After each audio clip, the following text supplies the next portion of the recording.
कभी कभी ऐसा लगता है कि जैसे कानों में कोई आवाज़ गूंज रही है। कुछ लोग मेरे पास आते हैं जो बोलते हैं कि हमारे कान में झींगुर की सी आवाज़ आ रही है या सीटी बज रही है।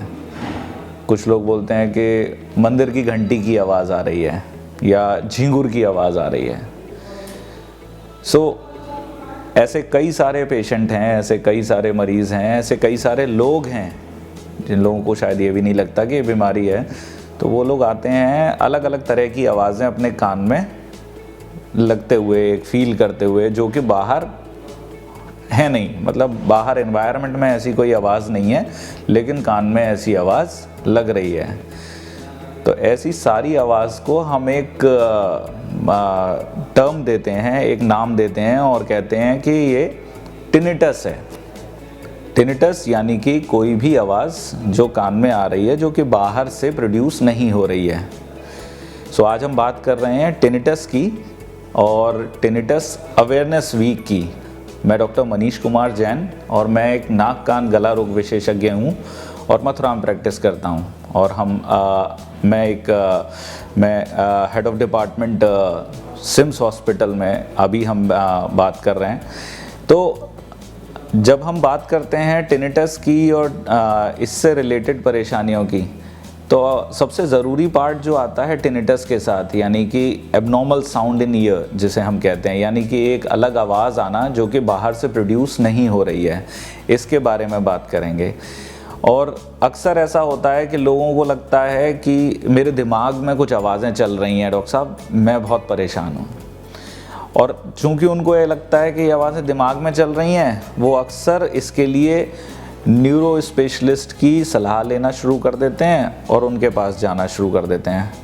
हमारे न्यूरो स्पेशलिस्ट भी उन्हें समझाने की कोशिश करते हैं कि आवाज़ें दिमाग से नहीं आ रही हैं, लेकिन चूंकि उनको ऐसा लगता है, उस वजह से सबसे बड़ी परेशानी जो टिनिटस के साथ आती है वो ये आती है कि फोकसिंग ख़राब होती है, क्योंकि पेशेंट को हमेशा ही लगता रहता है ये आवाज़ आ रही है। दूसरी सबसे बड़ी परेशानी आती है कि सोने में दिक्कत। क्यों? क्योंकि ये आवाज़ें कब ज़्यादा परेशान करती हैं? जब आप बिल्कुल साइलेंट इन्वायरमेंट हैं, सोने जा रहे हों, उस टाइम पर सारी बाहर की आवाज़ें बंद है, रात का समय है, तो उस टाइम पर आपकी नींद नहीं आ रही है, क्योंकि नींद डिस्टर्ब हो रही है उस आवाज़ की वजह से। पेशेंट डिप्रेशन में जाते हैं, पेशेंट नींद ना आने की वजह से स्लीप डिस्टर्बेंस में जाते हैं, फिर दिन में नींद आने लगती है, ओवरऑल फोकसिंग ख़राब होती है। इवन ऐसा देखा गया है, जैसे जो इंडियन स्टडीज़ हैं वो ये कहती हैं कि करीब करीब 7 से 10 लोग पर 100 लोगों में, यानी कि around 7 to 10% of the patients वो इस परेशानी से जूझ रहे हैं इंडिया में।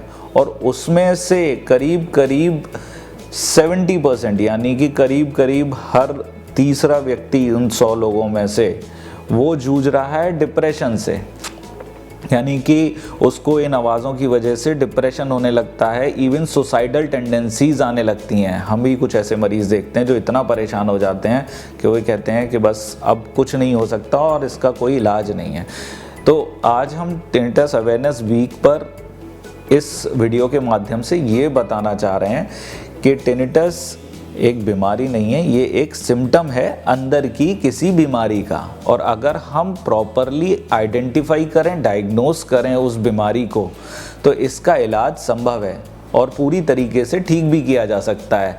जो सबसे ज़रूरी पार्ट है वो ये है कि टिनिटस को बीमारी ना मानकर एक सिम्टम माने, एक परेशानी माने और उसकी वजह, यानी कि जिस वजह से वो शुरू हो रहा है उसको आइडेंटिफाई कराएं। यानी कि आप सबसे पहले ईएनटी स्पेशलिस्ट पर जाएं, क्योंकि ये परेशानी नाक कान गले यानी कि कान के डॉक्टर से ही ठीक होगी।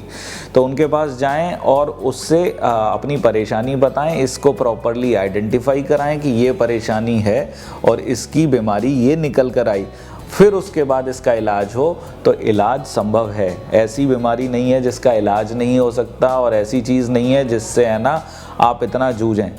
चीज़ को ठीक कराया जा सकता है, बशर्ते उसका सही डायरेक्शन में हम मैनेजमेंट करें। मेरी इस वीडियो के माध्यम से सबसे अपील यही है, टिनिटस को ऐसी बीमारी ना माने, कि है ना बस अब ये हो गई तो कभी ठीक नहीं होगी, ये हो गई तो अब मेरे जीवन में कुछ नहीं बचा है, ऐसा कुछ भी नहीं है। ये ठीक की जा सकती है बशर्ते हम इसका प्रॉपर प्रॉब्लम को कॉन्सेंट्रेट कर सकें, फोकस कर सकें और ये देख सकें कि ये कहाँ से शुरू हो रही है। धन्यवाद।